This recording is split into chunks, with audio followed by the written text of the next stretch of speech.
Hold on, let me get my shit together real quick. I got a quarter pounder with cheese. This needs a lot of explanation, so I need some nutrition. All right, let's get to it. It is Saint Valentine's Day,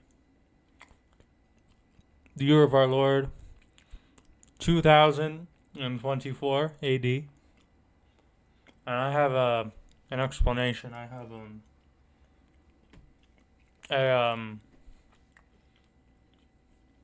what do you call it?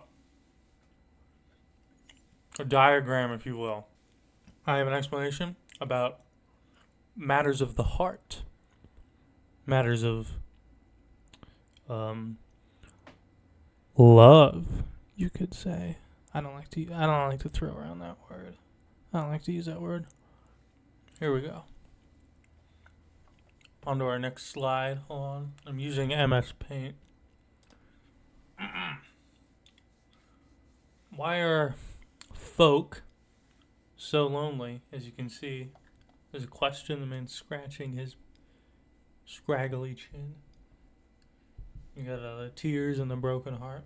But more specifically, why are so-called gentlemen? Why are the boys so lonely? And I have an explanation for this. That is what I'll get to. That's what this is ultimately about. This is the thesis statement. I don't know much about I don't know anything about women, so maybe I'll make that video later if I ever learn anything. But for now, here's the main. Let's zoom out a little bit. Thing. Here's the main diagram. I call it the Ryan Gosling Immaculate Sadness Literally Me cycle. As you can see, it goes. It's a cycle. It returns. Fuck you. You know what a wheel is. Anyway. I'll explain the cycle and then I'll get to these other offshoots in a second. Let's zoom in here. 1. There's intense longing. That's like, this is the beginning state. This is the start of what is to come. Let's say a boy sees someone whom they want to have intimate affection for, or they could be either they're physically attractive or I don't know. What other traits are there about people? Their personality, that's the word. That's what it's called when you are something that's not attractive. Whatever. Yeah, they have an intense longing for somebody and they would like that to come to fruition. So thus begins a sort of brooding process. Not really brooding, just longing. Yeah, the longing's the word I use there. Excuse me, that was disgusting. I'm so sorry. I apologize. So, what happens when you have intense longing in your heart and you really, really, really, really need to, I was going to say cop a feel. When you really need to, let your emotions be known. Well, that begins the second stage. The pursuit of false hope. See, he's pursuing because he's driving. I also use that image because, he's like looking up at the thing. Anyway, pursuit of false hope. This is where you're like, there's like a second guess. There's like doubting. There's horrible, mysterious, tragic thoughts that run through the boy's mind. He's like, maybe there's a chance. Maybe angel woman, maybe beauty queen over there. There's a possibility they like me, which of course is not true, because that's just, we'll get to that in a second. That's what the false hope is. So they actively try to spend some more time around you, not you specifically, just around their desired acquaintance, their would-be lover. They're like, oh man, I need to get near them. I need to eventually work up to something. We're building up. We're constructing the foundations of something so that we can inevitably get to a place. Nice. The thing they're building to, this huge build-up, this mustering of courage and socialization leads to the lack of attempt, or alternatively, the failure of success. So, I find most of the time, fuckers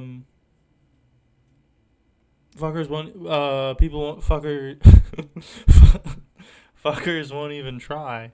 They'll just be like, oh man, if I had said something, I could have been somebody. But they're not. They're nobody. They're shit. But yeah, most of these people, a lot of these people. And by the way, I'm an intellectual. I know a lot about a lot of things. This is like a research paper. This will be end up in the Library of Congress. So, all of this is completely true and based on facts and lots of research and effort. A lot of very, very intelligent people worked on this and designed it. So, yeah. So we build up through the pursuit of false hope. And then 3, they don't even try. They're like, and I think the psychology behind this is you can fail if you don't even give an attempt. So they're like, which is kind of weird if you think about this. It's kind of almost, I was going to say rapey. That's not the word. It's like she can never say no if I never ask. That sounds horrible. She can never say no if, he never tries. Or alternatively,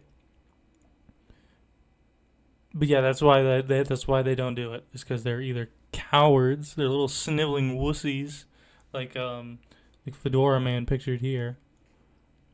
Like they're already kind of an incel Fedora type, a Fedora person, you know what I mean?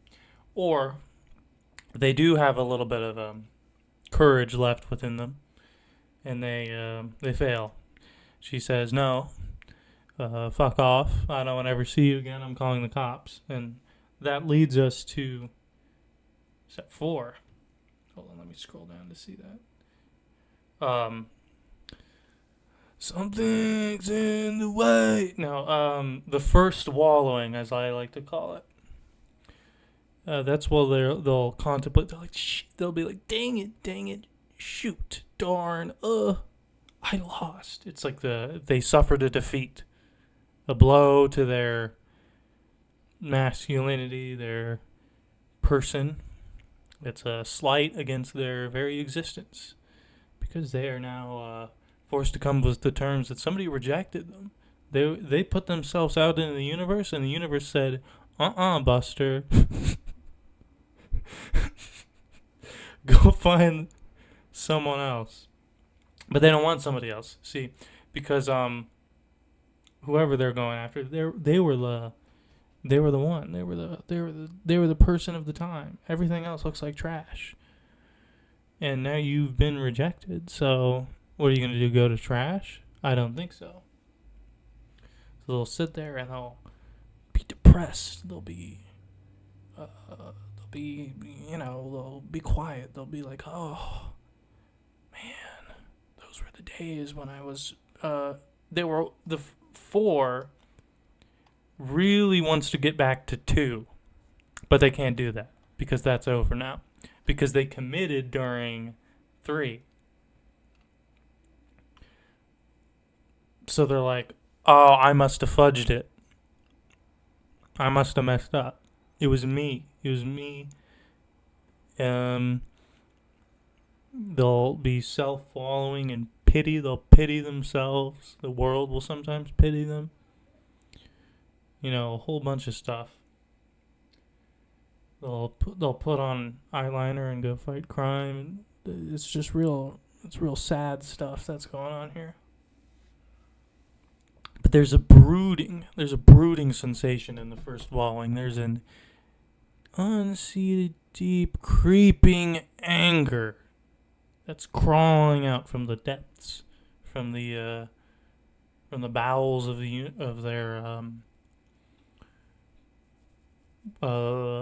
their world, themselves as a being. There's a deep-seated anger that's emerging, that's coming out into their reality dimension, their love dimension. There's anger in the love dimension. War is brewing. And when war is brewing inside of these people, we find ourselves at 5, intense frustration. They Chainsaw Man, I didn't even watch that. They go, it's kind of a regained confidence, but in the very wrong way. They're like, well, excuse me, that was disgusting. I apologize. If they rejected me, that must be their fault. Fuck them. Fuck them all. Fuck all the women. I hate women. God damn. Women suck. And then they, some misogyny may take root in their person. And I like to think of this as the cycle is also sort of a compass. This is the other side of intense longing, because intense longing is almost some sort of subservience to the person they liked, whereas the intense frustration and anger they feel is the defiance of the person that rejected them. It's like, well, I extended my hand out to you, or I don't know, you extended your hand out to me by being hot or being sexy girl or whatever, or just being attractive. I extended my hand out. We both, this is not how this works. This is in their mind, by the way. You put yourself out there as available, and I tried to join with you, and you said no. You rejected me, even though it was meant to be, but it wasn't. Or they think the other person fudged it now. They didn't fudge it. It's not their fault. They're fine. It's just kind of like a midlife crisis where like a dad buys it. Well, that's later, but I'll get to that. Where it's like, damn them for putting me through this, through the first swallowing. Vengeance. So their confidence is regained, and they're sometimes angry at all women or some women or the world or whoever they want. And with that confidence, they seek to claim some sort of idol or something else to believe in. Their initial love factor, whatever it is now been replaced by something. Something has to take that spot in their heart. Whether it be, hold on, let me get another bite of Quarter Pounder. I'm so sorry about this, but I'm so fucking hungry. Okay, so claiming of an idol or imperfect perfectness, or the production of denial. So, I didn't really touch upon this earlier, but perfection is when them and the other person meet. They're like, yes. That's what perfection is in their eyes. So something else has to fill that gap. So an idol will take place, whether that be like, this is where the Ryan Gosling comes in. Literally me. This thing is me. Anime is me. I am Chainsaw Man. I am Guts. I am, what else are people into? I'm Demon Slayer. I'm Ryan Gosling. I'm him. I become him. That's what happens here. So usually they take an idol, an already existing one, for their perfection, which is in itself imperfect because the two did not meet. But it's sort of a usurper, a subsidiary. It's a false idol. It's the wrong one. Takes its place. Sometimes the production of an idol, the loser, that's not the right word, the man in question, the boy in question, will make their own idol. Well, they'll think about them, they'll change themselves, they'll become obsessed with themselves, which can lead to something else, but I'll touch on that after I'm done. Hold on, let me go back. Forget you saw it. So, they are now Ryan Gosling. They are now Guts. They are Berserk.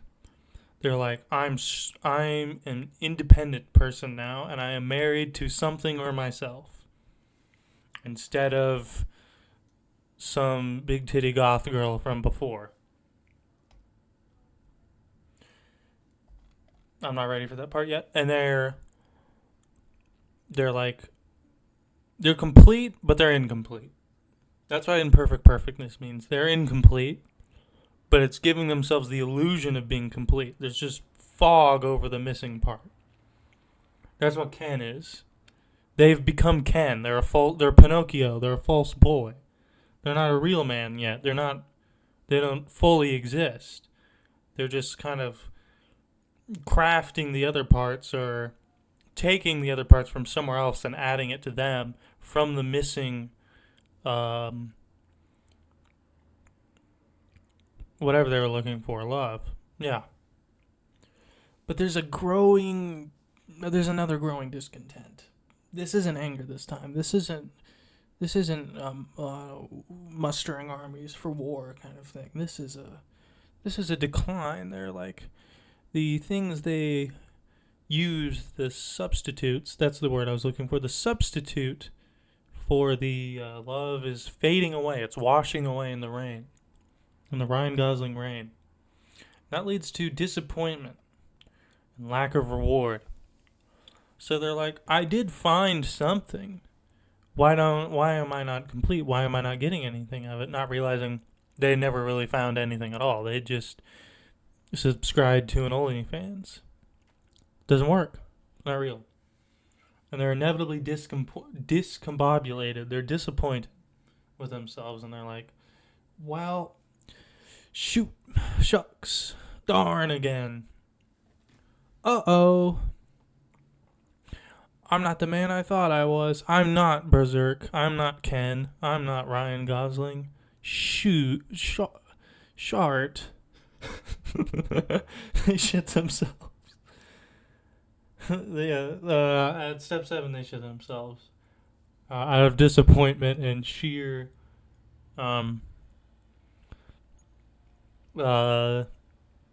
shock. They're shocked that this didn't work. How come I tried before to do the right thing, it didn't happen, and I tried again to make my own way, and yet still it doesn't happen? There seems to be no way out. There's no success. There's no person or thing to be found that will fill that empty hole in themselves. And they ruminate on that emptiness. That emptiness expands. It takes over maybe even their whole being and their whole heart. They're like, oh my God, I'm so empty and alone. And that brings us to the second wallowing. Hold on, let me turn it over here. It's like Artorias of the Abyss now from Dark Souls 1. They are completely taken by the Abyss. They are now fully empty. There's no anger. There's not even really any. It's a deep, deep, deep sadness of failure both times, both with the original and the substitute. Not only have they failed, but they failed twice, which is worse than failing once. They didn't quit while they were ahead. It's sunken loss fallacy. They've just continued to push their chips forward in whatever they find, whether it be Ken or some woman earlier. Not some woman, just, their partner earlier. And didn't work out either of the times. So this can last. I think this step, even though it's maybe the most simple on the surface, it's just the second failure may last the longest. It's the deepest emptiness, the deepest depression that a young boy could fall into, that a man could fall into, that a gentleman can experience. But eventually, a little bit of light, a little bit of something peers through like a crack in the deep dark void that has now become them. And they're like, what is that? What is that? Who am I now? What's going on here? I thought I cared about that woman, and I thought I cared about Ryan Gosling. Step 9 is the acceptance of imperfection. They realize, oh shoot, I'm not who I thought I was. That girl has their own things going on. I'm not Ryan Gosling either. It's not really her fault or my fault that it didn't work out. It's just kind of just the way things are. There's other factors at work in the universe besides what's between my legs and whether I want to use it or my heart or some shit like that. They're like, dang. They have a greater, deeper understanding of things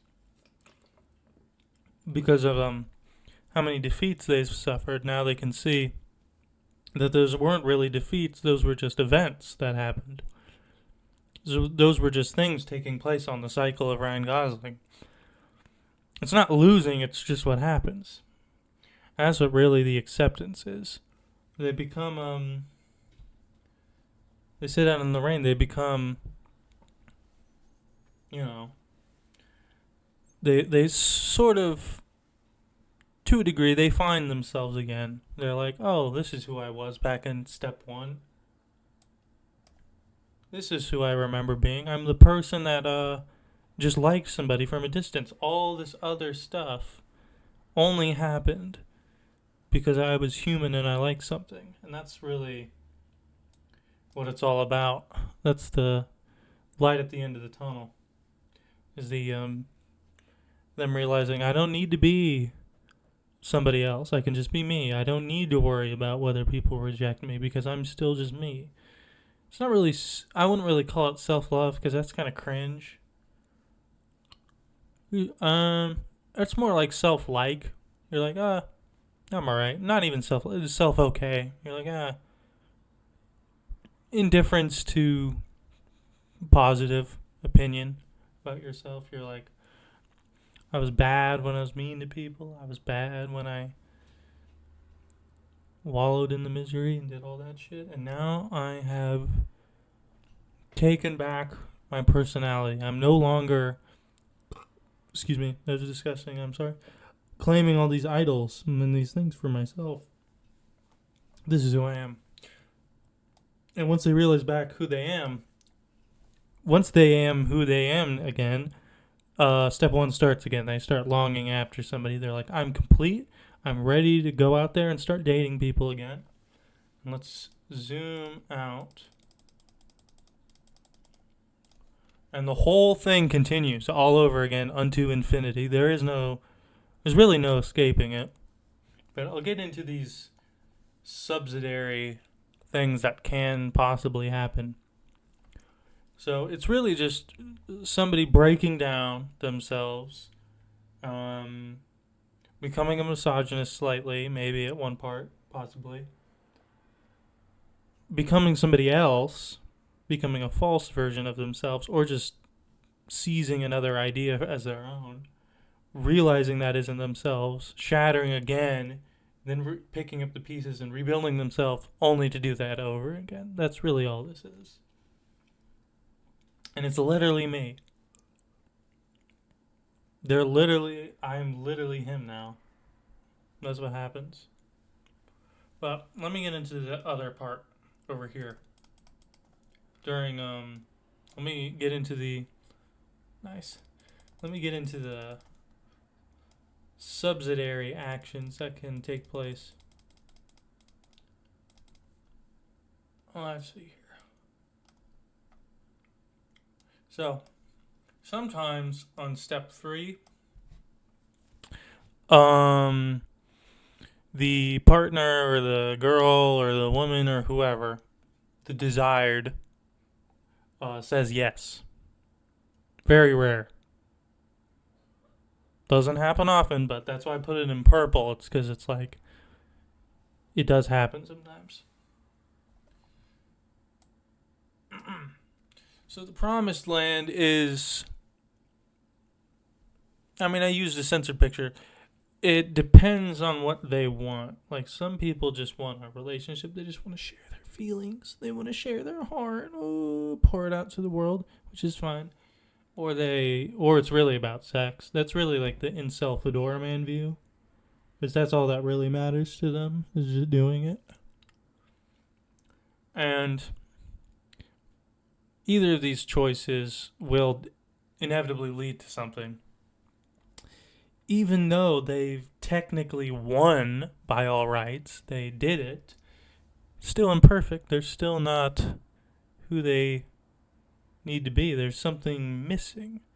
It's like, well, this person isn't filling that gap of what I was trying to replace it with. The person isn't everything I need. There's still something going on.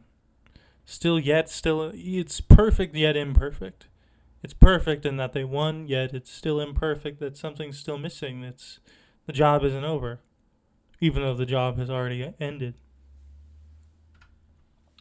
So either they'll pour out all their feelings in, like, option 1, they'll pour out all their emotions and their feelings, and there won't be any left, and they're like, now what? Why am I with this person? And that oftentimes leads to separation. Or if it was about sex to begin with, they'll just have all the sex they can, and then the other person will get bored, or they'll get bored, and they'll be like, well, I want something new. It's ultimately still a detour from step 4. Even if you win, you still lose and end up here anyway, because of just the nature of how things work and how people grow apart. Now, there's another thing that can happen in step 6. When you seize a new personality or claim a new idol for yourself or something like that, sometimes, like when I said production of an idol, where some people make a personality for themselves, or they are like, oh, I'm going to work on myself. I'm not going to seize some other type of personality. I'm just going to be me. I'm going to work on me. Except they don't realize what that actually means. They don't get work on me in the metaphysical sense, like spiritually, mentally, etc. They think of it literally. I'm going to produce myself, which leads them to the gym lands, which is a fairly commonplace, especially for like sporty type stand-up, where they're like, yeah, I'm going to lift. I feel sad, I'm going to lift. I'm going to go to the gym 4 days a week. Oh, don't skip leg day. Don't just skip leg day. And it kind of gets them into their own little cycle. Hold on, let me draw it. Yeah. The gym lands have their own cycle of like, I feel sad, I better work out. Working out didn't make me feel any better, even though I'm strong and roided out and I look like a tumor. Look like a bloated tumor of muscle. I better continue to work out because working out makes me feel better even if it doesn't. So I don't feel better. I work out. Working out doesn't make me feel better. I better work out because it makes me feel better. That's all that happens. This works for a while. This could last indefinitely depending on how you feel about it, what kind of person you are. But eventually, even if they become this like mass of flesh and oozing bulbous muscle and gross testosterone seeping out into the floor and staining the carpet, they still eventually the growing disappointment and lack of reward, like they still haven't went to the promised land after doing this. Actually, most of the time, the people that compliment you for being big and strong are other men. This can be a gateway into the, we'll call it the gay realm for now, even though there's probably a better name for it or a more in-depth look at that. I also won't make that video. I don't know much about that. I'm not enlightened either. This is just about... I'm a dude, so I know dudes. This is about dudes. This is about gentlemen. This is ultimately hetero dudes. Sort of. I don't know, this could maybe apply to some sort of other relationships. Not important. Anyway, the growing disappointment in not fixing yourself by becoming big and strong and handsome. Maybe not handsome, but you know. Is ultimately still a detour again, and you still end up in disappointment and lack of reward. There we go. So this is the complete Ryan Gosling Immaculate Sadness Literally Me cycle. There can probably be additions to it. This is my gift to the world on Valentine's Day, because I'm like, what am I going to do? Ask somebody out? No, thank you. What, am I going to long after somebody? No, thank you. I'm not going to start this endless thing. Instead, I'll just talk about it. I'll create it. I'll put all the research that the doctors and scientists and researchers worked on to use and explain this whole thing in layman's terms to the people scratching their thick monkey skull, wondering what's going on with me. Why am I so sad? Or why am I so angry? Or why do I want this person? It's because you're caught. You're caught in the cycle, man. You're in the wheel, bud. You gotta get out of there. You gotta just stop. Anyway, that's it. That's all for now. That's all for Valentine's Day. Hope you enjoyed. Hope you thought there was some funny in there. There's some goofs, a few giggles, a few laughs, a few hee hee hoo hoo ha ha's. Anyway, yeah, whatever. Another day.